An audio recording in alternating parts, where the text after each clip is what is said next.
New টাউনে অর্ধনগ্ন অবস্থায় উদ্ধার হয়েছিল এক তরুণীর মৃতদেহ। শর্মিষ্ঠা গায়েন নামের ওই তরুণীর আসল বাড়ি স্বরূপনগরে হলেও নিউ টাউনের গৌরাঙ্গ নগরে ভাড়া থাকতো তার পরিবার। বৃহস্পতিবার দুই বোনের মধ্যে বাগবিতণ্ডা চলার সময় ওই তরুণীকে বকাবকি করছিলেন তার মা। এরপরেই রাতে বাড়ি থেকে বেরিয়ে যায় শর্মিষ্ঠা। শুক্রবার সকালে নিউ টাউন লোহার ব্রিজের কাছে ফেন্সিং ঘেরা পরিত্যক্ত জঙ্গল থেকে উদ্ধার হয় তরুণীর অর্ধনগ্ন মৃতদেহ। ধর্ষণ করে ওই তরুণীকে খুন করা হয়েছে নাকি মৃত্যুর পেছনে অন্য কোনো কারণ রয়েছে তা খতিয়ে দেখছে নিউ টাউন থানার পুলিশ। নিউ টাউনের নাবালিকা খুনের ঘটনায় দোষীদের গ্রেফতারের দাবিতে এবং দৃষ্টান্তমূলক শাস্তির দাবিতে এবার আন্দোলনে নামলো এআইডিওয়াইও। নিউ টাউন থানার সামনে শনিবার বিক্ষোভ দেখায় এআইডিওয়াইও এবং অল ইন্ডিয়া এমএসএস কর্মী সমর্থকেরা। নিউ টাউনের নাবালিকা ধর্ষণ করে খুনের অভিযোগে আন্দোলনে নামে বিজেপিও। শনিবার বিজেপির পক্ষ থেকে করুণাময়ী মোড়ে অবস্থান বিক্ষোভ দেখানো হয়। অবিলম্বে ঘটনার সঙ্গে জড়িতদের গ্রেফতারের দাবি জানানো হয়েছে বিজেপির পক্ষ থেকে।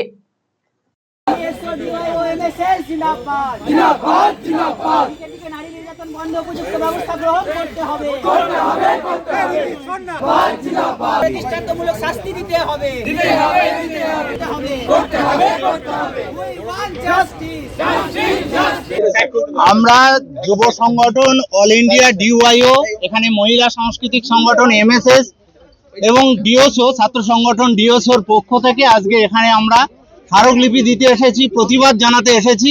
নিউ টাউন থানার উপরেই, একদম নিউ টাউন বাস স্ট্যান্ডের পাশেই এবং পার্শ্ববর্তীত এলাকা নতুন পল্লী গৌরাঙ্গ নগরে, সেখানে অষ্টম শ্রেণীর একটি ছাত্রী, তার মর্মান্তিকভাবে মৃতদেহ পাওয়া গেল নিউ টাউনের উপরে। এবং এই ধরনের ঘটনা পুরো এলাকায় একটা আতঙ্ক ছড়িয়ে গেছে। আরজি করের স্মৃতি মুছে যেতে না যেতে একেবারে নিউ টাউনের উপকণ্ঠে অষ্টম শ্রেণীর এই ছাত্রীর মৃতদেহ সেখানে পাওয়া গেছে এবং এইভাবে খুন এবং তাকে ধর্ষণ করা হয়েছে।